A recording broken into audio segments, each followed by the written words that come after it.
So first we're going to talk about the concept of motivation, kind of like as we discussed in class, the first thing here in the concept mastery. So motivation is a pretty generally, it's a common concept. It's it's something that we deal with every single day in our lives. It's the reason that we do pretty much anything. And when it kind of relates to the workplace, there's it's the reason that we continue to not only just do our work, but maybe perhaps the reasons why we go above and beyond at our work, why we're wanting to strive to be better at our work, to be more productive at our work, to be innovative in our work and stuff like that. And what we talked about really in class is that everybody has their own differing reasons of what makes them motivated, what motivates them. Is it pay? Is it recognition? Is it experience, learning new things? Is it does social interaction give us the kind of motivation that we need to keep going and keep working and stuff like that. So motivation as a whole is a tricky thing as a manager, because you have to decide, as a manager, if my employees aren't motivated, am I going, first thing you want to do is try to see, what's not motivating them and try to solve that problem. And then you have to decide, whether I want to kick this person or not, because at the end of the day, an organization kind of has a responsibility towards an employee's motivation towards achieving things, but the employee also has a same kind of responsibility to act in a reasonable way. I mean, some people, no matter what you do, no matter how, you tell them they're doing a good job and you have a good work environment, you have good compensation and all these different factors, and you're going to have those trouble employees who just aren't going to work regardless. And so motivation as a whole is a very important concept in business management, because it's something that, it's the driving force that drives people to work. And that's what a company is a bunch of people working together as a team. So at least one of the content models. So the content model I'm going to use is the really, the common one I've learned many times, but it's kind of adjusted a little bit for business.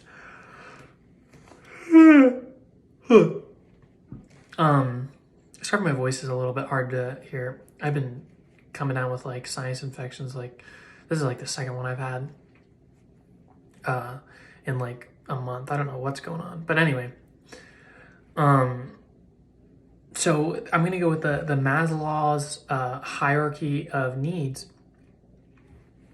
And the Maslow's hierarchy of needs basically states that there's this hierarchy of different things that everyone needs that brings them kind of that internal source of motivation. And it kind of starts off at like, okay, do you have your basic needs, which is your basic needs is your base compensation,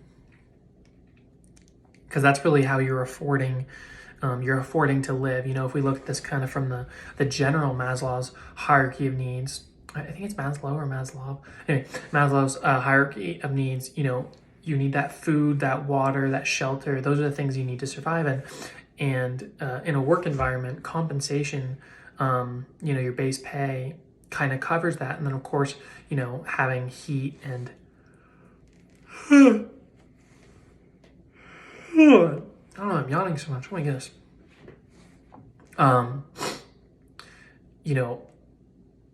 Having a shelter, and then that base pay allows you to be able to pay for, your groceries and to be able to live at home and, whatever expenses you need just to live. So that's your number one first thing. And then, as you go up through the rings of the ladders, you gain more and more levels of motivation. I don't remember them specifically. I don't remember each level specifically in detail, but, as you get to the top, it's like at the very top's like your ability to advance in the company, and having recognition, having high status, and some of the middle kind of medium layers are like having that interaction amongst your coworkers, and having that recognition, and having job responsibilities. All these things provide these deep levels of like satisfaction, because they satisfy your needs, and satisfying these needs is going to bring you, you're going to be more motivated simply because you're happier at your job and you're more satisfied within your job. So that's kind of the hierarchy of needs. And then we go on to the process models.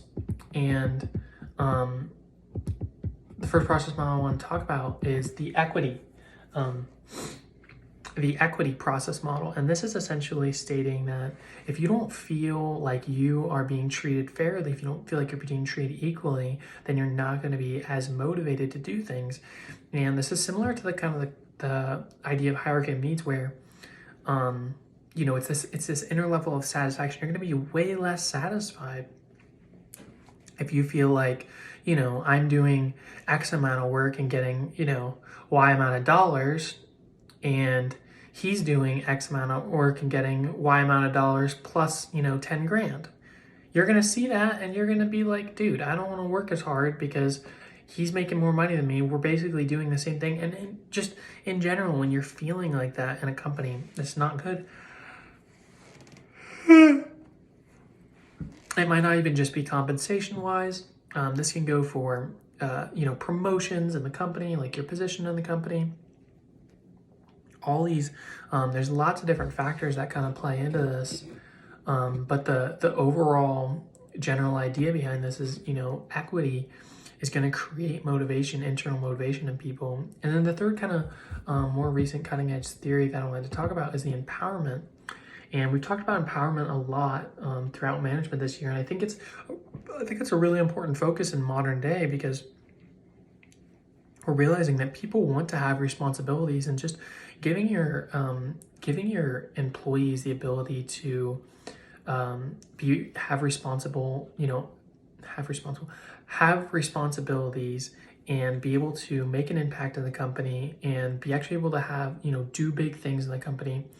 That's what people want. That's truly what people want. And that's what we're seeing is, people just want that. People want to be useful. They want to be, they want to be able to make decisions. They want to be able to make choices. They want to, that's important for a lot of people today. I think a big part of, my job, and the big part of my job's motivation is, I've got tasks that are given by, like the top dog boss in the company. He's got these tasks that he's given me, and he's saying, you figure out the best way to do these. You go on your own and you figure out the best way to do these. And then, there's this kind of constant feedback of me reporting back and like, man, how did you create that solution to it? Like right now I've got, I'm upgrading firmware routers, and I figured out a way to program a system to automatically upgrade them. And, he kind of gave me that freedom to be able to do that instead of, monotonously doing them one by one. And that empowerment makes me feel so good, because I went out of my way to do something. I had the freedom to go out of my way to do something that actually created a solution for the company that's going to save them thousands of dollars. And I know that. I know it's saving them thousands of dollars. And that, that feels incredible. That's a great feeling. Like you're not just another gear in the machine. You're building the machine, and I think that's what the empowerment is all about. And reading some of the notes here off of the PowerPoint, employees receive information about company performance. Exactly. Like I've able them and received enough information about the company to be able to do that. Employees have knowledge and skills to contribute to company goals. I'm getting fed the company goals every single day. Employees have the power to make substantive decisions. Yes, employees are rewarded based on company performance. I'm not quite really rewarded yet, but at the end of the year, we'll see if I get a pay raise or not. But that's there's a lot of joy in that. And even if I'm not compensated, honestly, I don't even really care if I'm compensated. I'm just happy that, you know, I'm able to make such a great impact in the company. I think that's the motivation there. And we talk about the last one, when we talk about the shortcomings of these motivational models in relation to their application to the organizational environment. It's essentially, you know, we kind of talked about in the last one, the shortcomings of studying the different management styles is kind of just, it's kind of identifying. And I think the shortcoming of this one is there's so many different models that you can't really use one model. You have to use a combination of the different models and knowing, you know, what model is going to be best for what employees, and every employee has, you know, different ways that they're motivated. Like I talked about in the beginning, that's the, you know, that's kind of this shortcoming there, is there's just a lot of different models, a lot of theories, and they're all kind of right, you know, in their own ways, they're all kind of right. So, and we talked about that, you know, that guy who like made this huge model that kind of connected all of them together. You know, I think that in reality is probably the most accurate representation of, you know, motivation is this big complex network where you have all of these different, you know, models for what describes how we are motivated. And, you know, it's very complex because not everybody's motivated the same way, and not every, you know, method of motivation is going to work in every scenario. So I think that's going to wrap it up for this content mastery, chapter 16.